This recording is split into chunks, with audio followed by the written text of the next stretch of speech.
warga Jakarta, bersama saya Dina Marcelina. Berita Jakarta hari ini Senin 2 Maret 2026 menghadirkan berita pilihan dan informasi terbaru untuk Anda.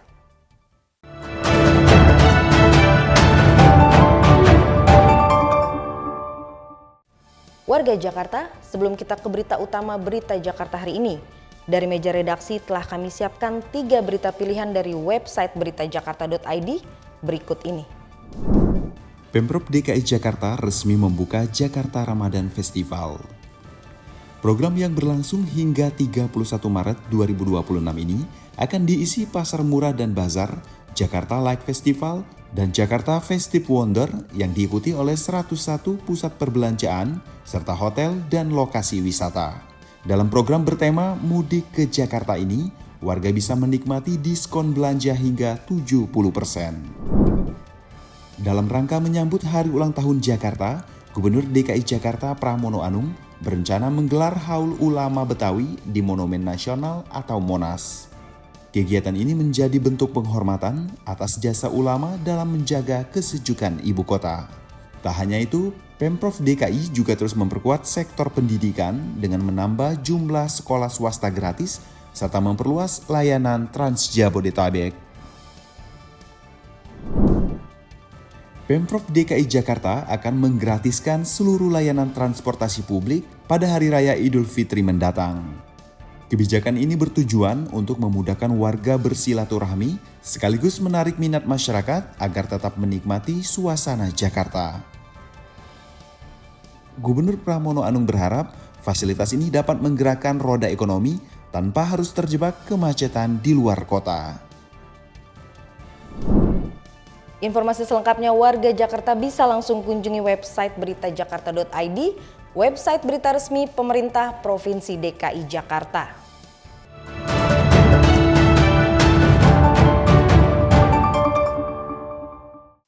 Kita beralih ke berita pertama berita Jakarta hari ini. Menyusul memanasnya situasi di Timur Tengah, warga Jakarta diminta mewaspadai gangguan jalur logistik dan adanya potensi kenaikan harga jelang Hari Raya Idul Fitri. Tapi warga Jakarta juga tetap bisa tenang karena Pemprov DKI Jakarta telah menyiapkan langkah untuk menjaga stabilitas harga. Ya, kita berharap semoga dunia baik-baik aja ya.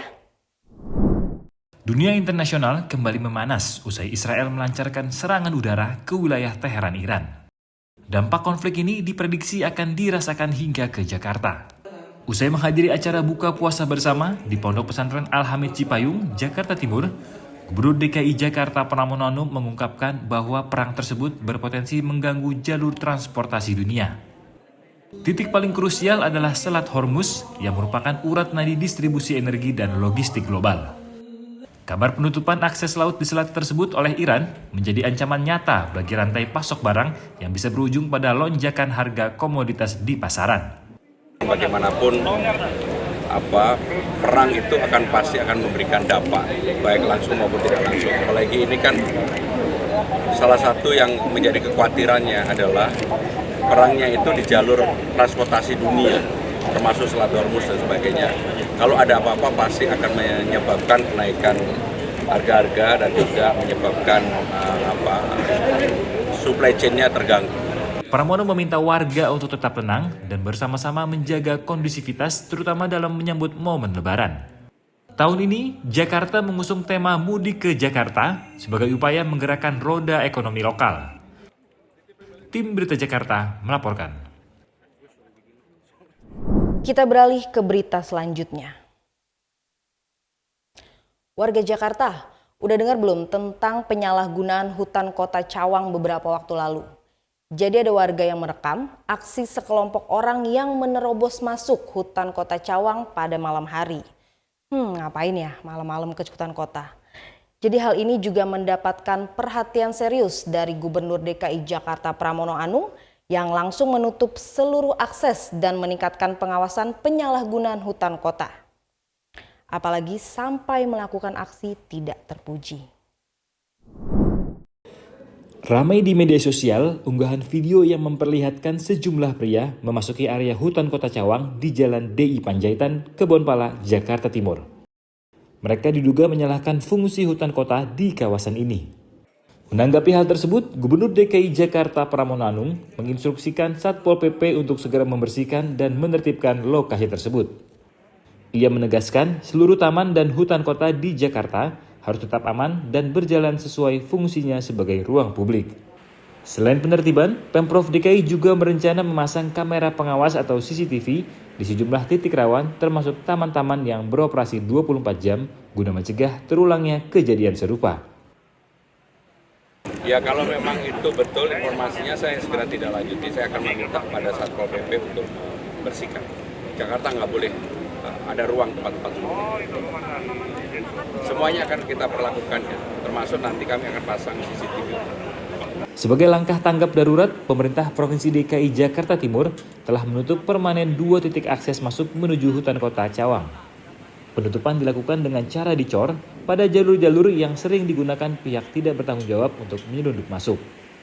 Aksi tegas ini dilakukan secara terpadu melibatkan suku dinas pertamanan, pihak kelurahan, serta unsur kepolisian dan TNI. Tim Berita Jakarta melaporkan.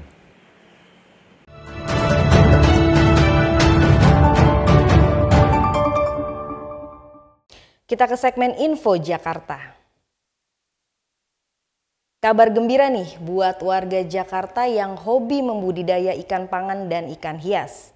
Dinas Ketahanan Pangan, Kelautan dan Pertanian DKI Jakarta membagikan benih ikan gratis. Ada ikan nila, gurame, kerapu, hingga ikan koi. Untuk mengetahui syarat dan ketentuannya, simak informasi berikut ini.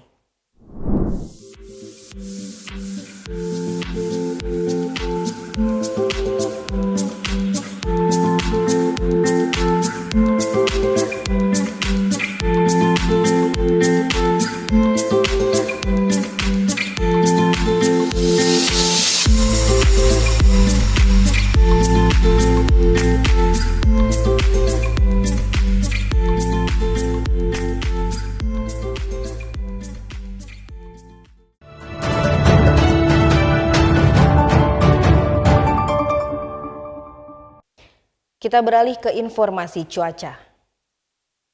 Sebelum memulai aktivitas esok hari, warga Jakarta bisa melihat perakiraan cuaca yang dirilis BMKG berikut ini.